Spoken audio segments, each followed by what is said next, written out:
माननीय आप्पासाहेब जगदाळेजी, तेजसिंह पाटील तालुका अध्यक्ष, विजयसिंह निंबाळकरजी, महारुद्र पाटील, अमोल भिसे, विलासन्ना माने सभापती, आपचे अमोल देवकाते, काँग्रेस तालुका अध्यक्ष आबासाहेब निंबाळकर, युवकांचे अध्यक्ष अनिकेत निंबाळकर, शिवसेनेचे नितीन शिंदे, भीमराव भोसले, शहाजी शिंदे, सागर बाबा मिसाळ, नितीन कदम, प्रफुल्ल कदम, श्रीनिवास कदम, हिंदूराव भुईटे, अमोल भुईटे, रोहित निंबाळकर, दीपक माने, संजय दुपारगुडे, यासीम सय्यद, मालोजी शेंगे, या भागातील सर्वच मान्यवर आणि बंधू भगिनींनो,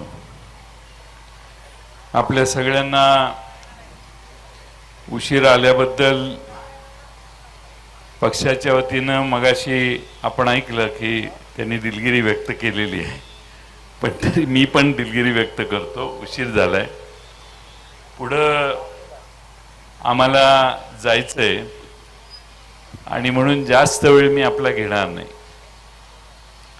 लोकसभेची निवडणूक उद्याच्या 7 तारखेला मतदान करून आपण निर्णय घेणार आहात. बरंच पुलाखालून पाणी वाहून गेलेलं आहे आणि तुमची मतं आता पक्की झाली आहेत असं मी समजतो. आपल्या सगळ्यांना काही विशेष येऊन कोणी सांगितलं पाहिजे यापेक्षा तुमचा स्वतःचा अनुभव हा तुम्हाला या ठिकाणी खेचून घेऊन आलेला आहे असं मी समजतो. वेगवेगळ्या प्रकारचे अनुभव आपण सगळ्यांनी प्रत्येक निवडणुकीच्या आधी आणि नंतर घेतले आहेत, पण यंदाची निवडणूक मित्रांनो थोडीशी वेगळी आहे. या देशामध्ये भारतीय जनता पक्ष आणि त्याला साथ देणारे मित्र पक्ष यांनी सामदाम दंड भेद वापरून येनकेन प्रकारे सत्तेवर यायचं ठरवलेलं आहे आणि त्यांचा भारतभर फिरणारा अश्वमेधाचा वारू हा महाराष्ट्रामध्ये शरद पवार साहेबांनी अडवलेला आहे आणि म्हणून रात्रंदिवस नरेंद्र मोदी शरद पवारांच्यावर टीका करतात, दुसऱ्या कोणावर करत नाही. अर्ध्या तासापूर्वी पुण्यात भाषण केलं, त्यावेळी त्यांनी शरद पवार साहेबांना आत्म्याची उपमा दिली, पण नरेंद्र मोदींना मतं मोजल्यानंतर लक्षात येईल की हा, त्यांनी सांगितलं, ही भटकती आत्मा 45 साल के पहले से महाराष्ट्र अस्थिर करने में जुटी हुई है, अब देश अस्थिर करना चाहते हैं वगैरे वगैरे वगैरे. पण ज्या दिवशी मतं मोजतील त्यावेळी नरेंद्र मोदींना कळेल की ही भटकती आत्मा नाही आहे, ही भारतातली आणि खास करून महाराष्ट्राची आत्मा आहे. महाराष्ट्राचा आत्मा म्हणून शरद पवारांच्याकडे आज सगळा उभा महाराष्ट्र बघतो. प्रत्येक महाराष्ट्राच्या दौऱ्यात आल्यावर शरद पवारांना शिव्या देणे, पवार साहेबांच्यावर काही ना काही बोलणे, याच्याशिवाय देशाच्या पंतप्रधानांना पुढचं काही बोलताच येत नाही. की मला निवडून द्या, पुढच्या 5 वर्ष मी करतो, मला निवडून द्या, पुढच्या 10 वर्षात मी तुम्हाला हे देतो.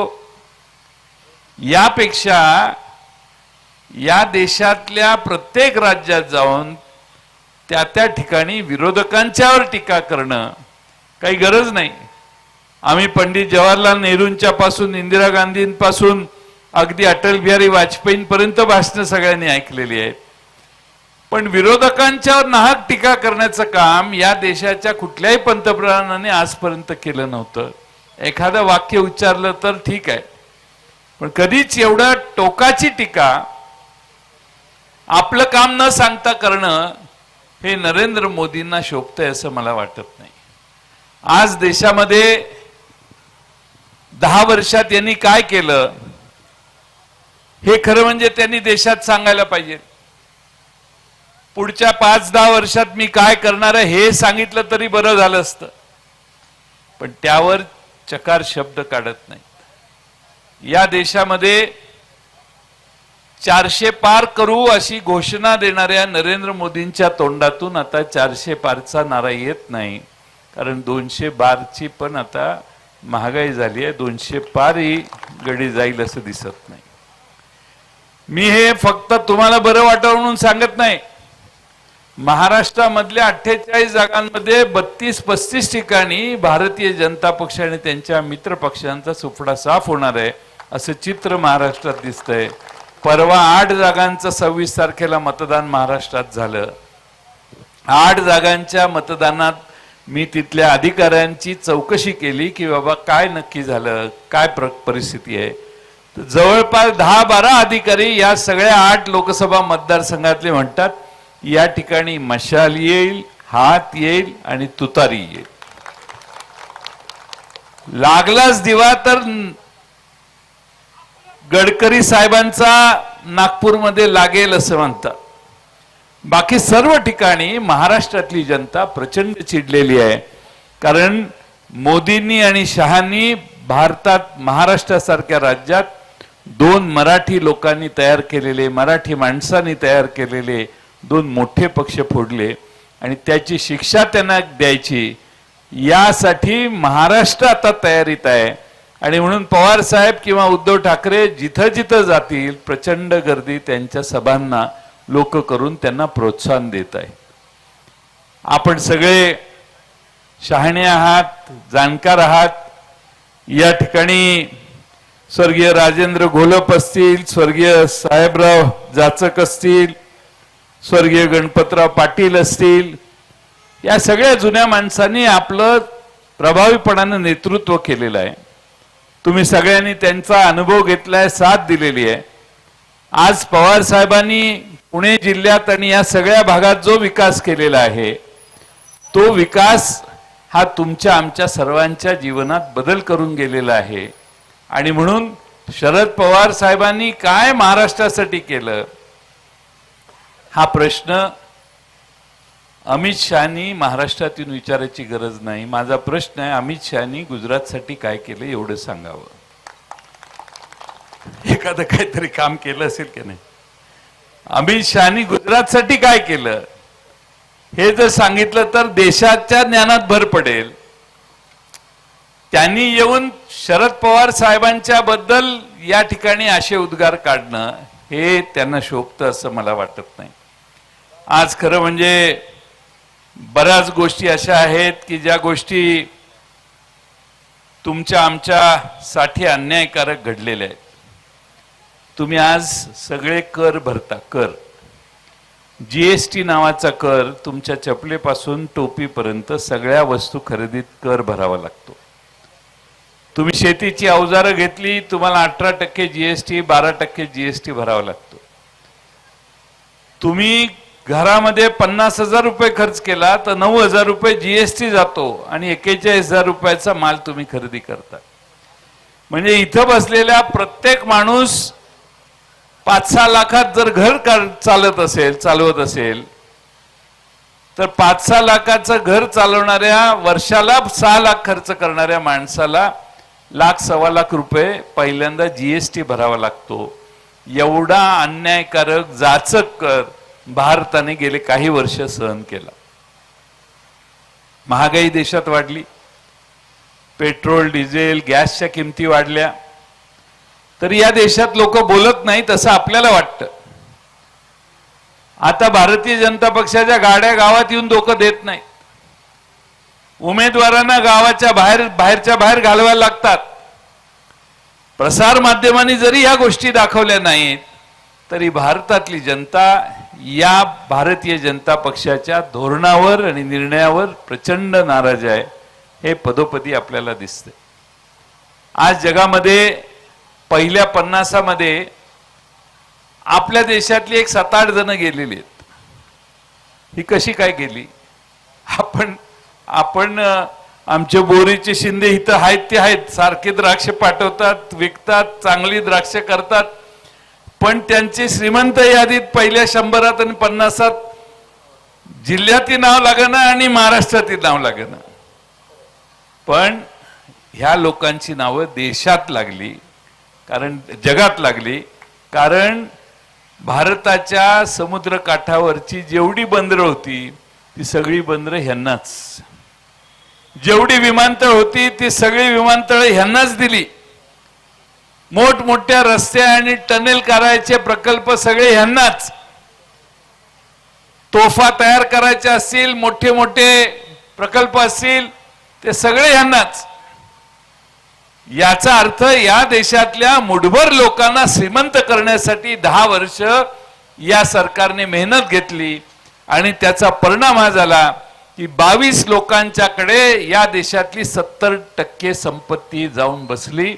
आपण सगळे उरलेल्या 30-40% आहे. त्यामुळे या देशात श्रीमंताला श्रीमंत करण्याचा कार्यक्रम झाला. इन्फ्रास्ट्रक्चरच्या नावाखाली जे प्रश्न आपण सोडवले पाहिजे होते ते सोडवत असताना धनिकांना कसं सोयीचं होईल हे बघण्याचं काम हे भारतामध्ये सतत गेले 10 वर्ष चालू आहे. आणि म्हणून माझ्यासारख्या कार्यकर्त्याला आपणाला एवढंच सांगायचंय की थोडासा विचार आपण केला पाहिजे की आपण नक्की नेमके कुठे आहोत. दिल्लीचं सरकार आपल्याला 6,000 रुपये पाठवतं, महाराष्ट्राचं सरकार प्रत्येक शेतकऱ्याला 6,000 रुपये पाठवतं, आपल्याला 12,000 रुपये मिळतात म्हणून आपण खुश. पण तुमच्या खिशातनं किती पैसे गेले? मी मगाशी सांगितलेली आकडेवारी केली तर 1,00,000-2 लाख रुपये आपण नुसता या देशात कर भरतो. पेट्रोल साधं 105 रुपयाचं 90 रुपये खाली आलं तरी 100 लिटर खर्च करणाऱ्या माणसाचे 1,500 रुपये दर महिन्याला वाचू शकतात. पेट्रोल डिझेल गॅसचा तर विषयच लांब आहे. सगळ्या देशभर साहेबाचे फोटो, गॅस वापरा, गॅस वापरा, गॅस वापरा. मलाही वाटायचं की मनमोहन सिंगला हे कसं काय कळलं नाही, हे कसे काय गॅस वाटतायत. पण हे एवढे हुशार, यांनी सगळ्यांना गॅस वाटप केलं. तोपर्यंत सगळ्या देशातल्या लोकांनी उज्ज्वला गॅसच्या योजनेत गॅसची सिलेंडर घेतली आणि ही सिलेंडर घेतल्यानंतर साहेबांनी 400 रुपयाचा गॅस 600, 600चा 800, 800चा 1000, 1000चा 1200 पर्यंत पोचवला. आता निवडणूक आहेत म्हणून 100-150 रुपये काहीतरी कमी केले. यानंतर निवडणूक झाली आणि जर परत कमळ दिल्लीत बसलं तर 1,500 आणि 2,000 रुपये गॅसचं सिलेंडर, पेट्रोल 105चं 115. आता थोडी लाज वाटते म्हणून डिझेल 100च्या वर बाटाची, पूर्वी बाटाच्या दुकानात 99 रुपयाला चप्पल मिळायची, तसे यांनी आता डिझेल 98-97 रुपयाला ठेवलंय. पण एवढं इलेक्शन झालं, इलेक्शनच्या नंतर हाच आकडा 100 रुपयाच्या वर 105 रुपयावर गेला नाही तर नवल नाही.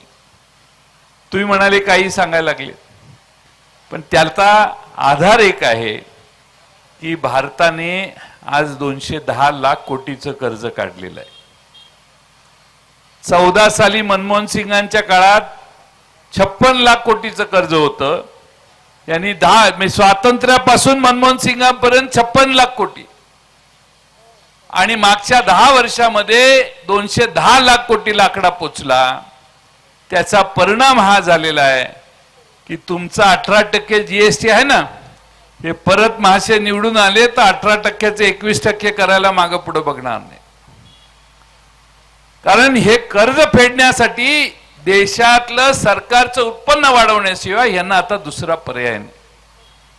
आता अलीकडे तुम्हाला बँकेत पैसे ठेवले, काढले की SMS येतो. हा SMS येतो, त्या SMS ला तुम्ही खुश होता, अरे बँक काय प्रॉम्प्ट झाली. पण प्रत्येक खात्याचे 18 रुपये दर महिन्याला 12 महिने 216 रुपये तुमच्याकडून कट होतात. 5 खाती असतील घरातली तर 1000 रुपये तिकडे जातात. असे भारतामध्ये 291 कोटी खाती आहेत. 291 कोटी खात्यातले 18 रुपये गुणिले 12 रुपये काहीतरी 62,000 कोटी रुपये हे भारतातल्या बँकांना तुमच्याकडून वसूल करायला ह्यांनी परवानगी दिलेली आहे. तुम्ही म्हणाल याची काय गरज आहे? त्याची गरज अशी आहे की या भारतीय बँकांना मोठमोठ्या धनिकांची कर्ज माफ करण्यासाठी परवानग्या देण्याची प्रथा निर्माण झाली. हा 210 लाख कोटीचा आकडा आहे ना, त्यात 25-30 लाख कोटी रुपये तर भारतातल्या वेगवेगळ्या मोठ्या कंपन्यांचा तोटा सहन बँकांनी करण्यासाठी पैसे खर्च झालेले. आणि म्हणून बँका खड्ड्यात जायला लागल्यावर हे सगळे चार्जेस त्यांना करायला लागले. तुम्हाला सहजपणे माझे अंक सांगत नाही, पण महाराष्ट्र स्टेट बँक एम्प्लॉईज फेडरेशनचं एक पत्रक आहे. आता इथं एखाद्या बँक ऑफ बडोदा किंवा कुठलं कर्ज काढलं आणि 10 कोटीचं कर्ज असेल, थकलं 5-6 वर्षात, आणि ते 10 कोटीचं कर्ज समजा 20 कोटीवर गेलं, तर वन टाइम सेटलमेंट किती रुपयाला होईल सांगा बघू. 10 कोटीचं कर्ज 4-5 वर्षात 20 कोटीला गेलं. वन टाइम सेटलमेंट करायचं असेल तर बँकेनं तडजोड, एक रकमी तडजोड कितीत केली पाहिजे? 12 कोटी. अजून कोणाला काही चान्स घ्यायचा तर मुद्दल पाहिजे, है की नाही? मी तुम्हाला एक उदाहरण सांगतो. शिवा इंडस्ट्रीज नावाची एक कंपनी आहे. तिची येणे रक्कम होती 4,863 कोटी. बँकांनी या तडजोड करून एक रकमी वसुली केली. आता 4,863 कोटीची वसुली कितीत व्हायला पाहिजे? तडजोड रक्कम तुम्ही जसं म्हटलं ना 12 कोटी, तसे 4,863 कोटीचे किती पैसे वसूल बँकेने करायला पाहिजे? मोकळेपणाने सांगा, काही दंड नाही, काही कर लागत नाही तुमच्या बोलण्यावर. 4,000 कोटी, 3,000 कोटी.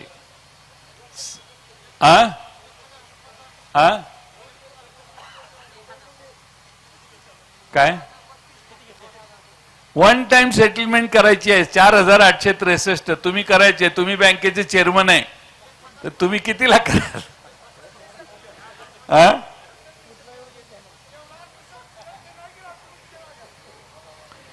4,863 कोटीची एक रकमी वसुली 318 कोटी केली. म्हणजे बँकेने 93% म्हणजे 4,500 कोटी रुपये सोडले. आता हे शक्य आहे का वरनं फोन आल्याशिवाय? मला सांगा बघू. साहेबाचा फोन आल्याशिवाय हे शक्य आहे? अजून सांगतो. DHFL नावाची कंपनी आहे. 91,000 कोटी रुपयाची त्यांची रक्कम येणं होती बँकेला. पिरामल उद्योग समूहाने ही कंपनी 37,000 कोटीवर घेतली. म्हणजे 60% पैसे बँकेने सोडले. मी संसदचं एखादं दुकान तुम्ही खरेदी करायला गेला, त्याच्यावर 20 लाखाचं कर्ज आहे, तर 20 लाखाचं जे कर्ज आहे ते कर्ज बँक म्हणाले 20 लाख भरा, त्या मालकाला काय द्यायचे ते द्या, पण आमचे 20 लाख भरा. तर बँकेने इथं असं केलं की 8 लाख रुपयेच घेतले, 12 लाख रुपये सोडले मुदलाचे, आणि त्याचा परिणाम हा झाला की 91,000 कोटीच्या ऐवजी 37,000 कोटीत गेम संपली. व्हिडिओकॉन 13 कंपन्यांच्याकडून येणं 71,343 कोटी रुपये होतं. तो फॉक्सकॉन नावाक कंपनी होती बघा, फॉक्सकॉन येणार होती, आला नाही, वेदांतावाला.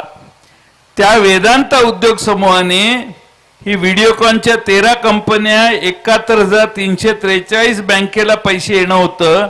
या सगळ्या 13 कंपन्या वेदांताने 2,962 कोटीला घेतल्या. त्यामुळे बँकांना मोठमोठे खड्डे पडले, आणि खड्ड्याचा दुष्परिणाम हा आहे की बँकांना सुधारण्यासाठी तुमच्यावर असे सर्व्हिस चार्ज लावायच्या परवानग्या त्यांना देण्यात आल्या. क्रेडिट कार्डवरही आता 2-2.5-3% कमिशन घेतलं जातं. तुम्ही ITत जाता बारामतीला आणि क्रेडिट कार्ड देऊन हॉटेलमध्ये जेवायला जाता, त्यावेळी त्यातला 2-2.5% क्रेडिट कार्ड कंपनीला पैसे जातात. त्यामुळे या देशातल्या सगळ्या बँकांना आता देशातल्या ग्राहकांची लूट करण्याची परवानगी मिळाली असं म्हटलं तर वावगं ठरणार नाही. आणि म्हणून या देशाची अर्थव्यवस्था या लोकांनी 5 वर्षात 10 वर्षात संकटात आणलेली आहे. या देशावर एवढं प्रचंड कर्ज केलंय की काल जन्मलेल्या बाळाला देखील तुम्ही सांगू शकता, बाबा तुझ्या डोक्यावर आता 2.5 लाख कोटी 2 लाख रुपयाचं कर्ज आहे. आपल्या प्रत्येकाच्या डोक्यावर 2 लाख रुपये कर्ज आहे. तुम्ही समजू नका की आपणच कर्ज काढावं लागतं. हे देशाचं कर्जही आपल्याच डोक्यावर आहे आणि ते वसूल करायला ह्या सगळ्या कराच्या मार्गाने तुमची लूट चालू आहे. आमचं सरकार आल्यावर आम्ही भारतात महाराष्ट्रात पवार साहेबांनी परवा शपथनामा नावाने आमचा जाहीरनामा प्रकाशित केला. त्यात आम्ही सांगितलंय की आमचं सरकार आलं तर महाराष्ट्रात आणि भारतामध्ये शेतकऱ्यांच्या अवजारांवर ह्यांनी जो कर लावलाय तो सगळा कर आम्ही काढून टाकू, ही भूमिका आमच्या पक्षाने घेतलेली आहे. आमचं सरकार आल्यावर गॅसच्या सिलेंडरचे हे वाढते दर थांबून 500 रुपयाच्या वर हे सिलेंडर दिल्लीतल्या सरकारकडून जाऊन देणार नाही याची काळजी आम्ही घेऊ. गरीब घरातल्या महिलांना उद्याचं अन्नाची भ्रांत जेवणाची भ्रांत लागू नये म्हणून या देशातल्या गरीबातल्या गरीब माणसांच्या घरातल्या महिलेच्या नावाने दरवर्षी आम्ही 1 लाख रुपये देऊ. आमची पोरं ग्रॅज्युएट होतात, डिप्लोमा होतात, वर्षभर सगळीकडे हिंडून नोकऱ्या मिळत नाहीत, त्या पोरांना 1 लाख रुपये म्हणजे महिन्याला 8,500 रुपये देऊन आम्ही त्यांच्यासाठी पहिला मूळचा सुरुवातीचा आधार देण्याचं काम देखील करू. अशा अनेक गोष्टी आम्ही आमच्या जाहीरनाम्यात केलेल्या आहेत की ज्याचा परिणाम निश्चितपणानं या देशातल्या जनतेला सुसह्य जीवनासाठी होईल. आणखीन एक महत्वाचं काम आम्ही केलंय आणि ते म्हणजे जातनिहाय जनगणना करण्याची भूमिका आम्ही स्वीकारलेली आहे. आम्ही जातनिहाय जनगणना करू. ज्या समाजाचे जेवढी लोक आहेत त्यांना भारतामध्ये तेवढं आरक्षण देण्याची व्यवस्था करू आणि ते करत असताना आरक्षण 50% वर गेलं तर इंदिरा साहनीने सांगितलेलं त्या खटल्यामध्ये की 50% वर कुठल्याही देशातलं आरक्षण कुठल्याही राज्याचं जाता कामा नये. ही जी 50% आरक्षणाची अट आहे त्याच्यावर जायचं नाही. तो जो कायदा आहे त्या कायद्यात बदल करून हे 50% आरक्षण देखील आम्ही काढून टाकू. म्हणजे महाराष्ट्रात 70% 72% जरी आरक्षण पोचलं तरी आम्ही ते महाराष्ट्रातले जे वेगवेगळे समाज आरक्षणासाठी झटतायत, वेगवेगळे समाज लढा देत आहेत, वेगवेगळे समाज आग्रह धरतायत, त्या सगळ्या समाजांना न्याय देण्याची भूमिका आम्ही आमच्या जाहीरनाम्यात केलेली आहे.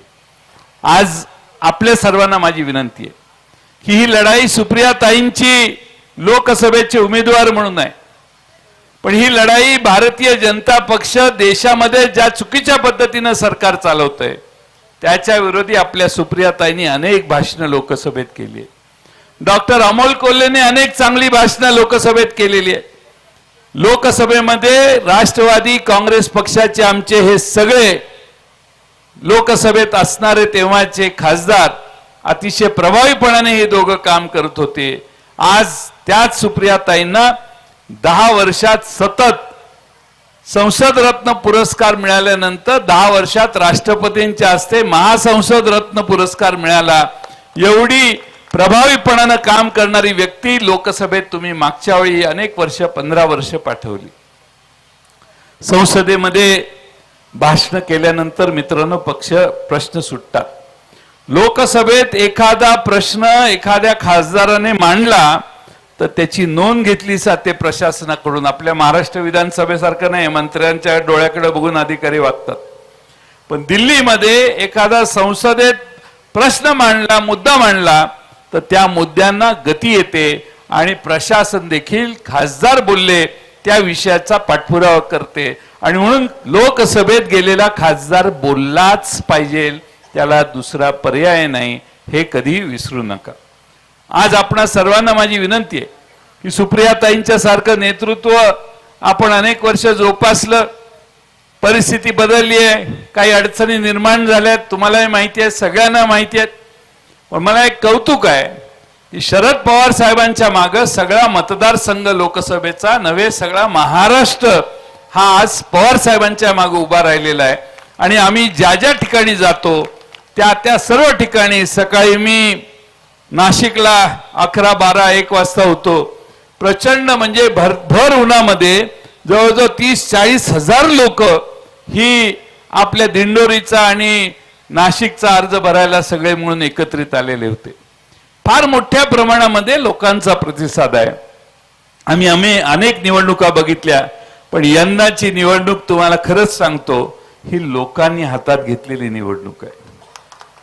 पुढारी नाही आहेत. पुढारी नसले तरी लोक पुढे जाऊन काम करतायत आणि सांगतायत की आम्हाला ह्यांना आता हटवायचंय. उद्धव ठाकरे, शरद पवार साहेब आणि राहुल गांधींचं सरकार आणायचंय, ही भावना महाराष्ट्रात सर्वदूर पसरलेली आहे. आणि म्हणून तुम्ही चिंता करू नका. या लोकसभेच्या निवडणुकीत 7 तारखेला निर्भीडपणानं आपण मतदान करा. आपण सगळ्यांनी प्रभावीपणानं 7 तारखेपर्यंत काम करावं. अनेक गोष्टी तुम्हालाही माहिती आहेत, त्याच्यावर बोलण्याची काही गरज आहे असं मला वाटत नाही. तुम्ही ज्ञानी आहात. तुम्ही ज्या अर्थी इथं आलेला आहात त्या अर्थी तुमचा निर्णय पक्का आहे. एबीपी माझा, उघडा डोळे बघा नीट.